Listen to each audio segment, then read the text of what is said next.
In yet another one of my strolls through the park, I happened upon two very odd gentlemen putting on a show. They were mimes. Nobody was watching their performance, and from what I understand, most people tend to hate mimes altogether. I, however, being the curious one that I am, decided to hear them out and form my own opinion. Their names are Lazo and Tom. They've been partners for years. They weren't all that bad, they just seemed to be missing something.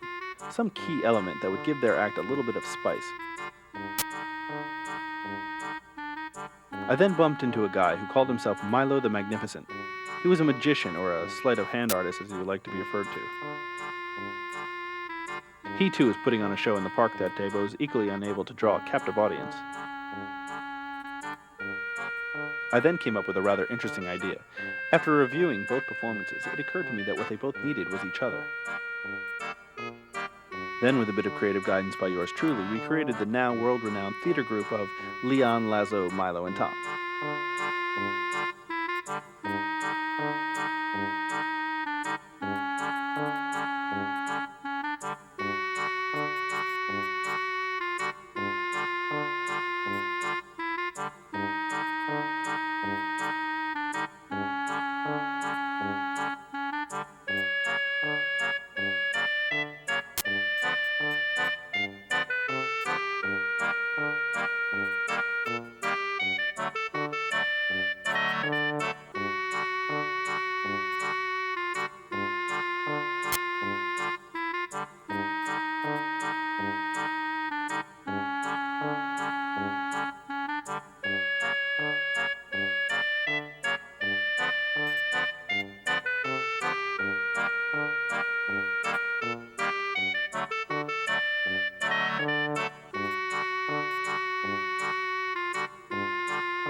It was amazing.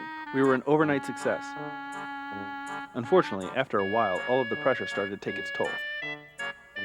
At the end of our nationwide tour, Milo the Magnificent was arrested and taken away in handcuffs.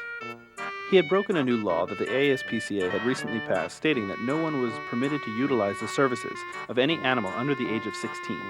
Apparently, both of the rabbits Milo used in his act were still minors. There was also somewhat of a falling out between Lazo and Tom, and the two of them decided to go their separate ways. Laszlo, who felt that he was carrying the two of them, made an attempt to go out on his own. Things didn't seem to work out, and he ended up doing nightly performances at a small lounge in the Poconos. Tom, on the other hand, became enormously successful. After a number of appearances on The Late Show with David Letterman, he eventually signed a contract with CAA and soon developed his own sitcom. As for me, I was rather enjoying all of the attention. It made me feel sort of important that people were taking time out of their busy lives to come out and see me do incredibly goofy things on stage. It inspired me to put together my own theater company. Our first project was Leontwelve, the musical.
I regret to say that after weeks and weeks of rehearsal, production closed opening night.